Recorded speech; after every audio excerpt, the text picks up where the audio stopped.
ஏஞ்சாமி கடன் நிறைய ஆகி போச்சுன்னு கண்ணு மண்ணு தெரியாமல் அடுத்தவங்களுக்காக நீ செலவழித்து கடன் நிறைய ஆகி போச்சுன்னு கவலைப்பட்டு இன்னைக்கு கண்ணீர் வடிச்சிட்டு உட்கார்றையே. அம்மா எத்தனையோ நாள் சொல்லிக்கிட்டு இருக்கேன், என்றைக்குமே தனக்கு மிஞ்சினது தான் தான தர்மம்னு. ஒரு நாள் கூட நீ கேட்டதே கிடையாது தங்கம். உன்னை நல்லா தெரிஞ்சுக்க தங்கம், உங்களுக்கு வசதி இருந்துச்சு அப்படின்னா அதை பங்கு போடுறதுக்கு 1008 பேர் வருவாங்க.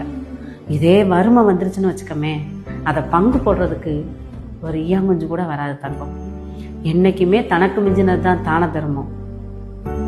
அடுத்தவங்களுக்காண்டி ஒரு பகட்டு வாழ்க்கை வாழாத, உனக்குன்னு எப்பவுமே வச்சுக்கோ.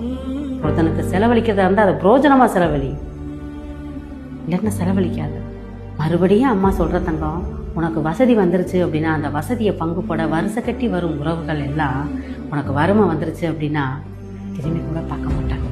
நல்லா யோசிச்சுக்கோ.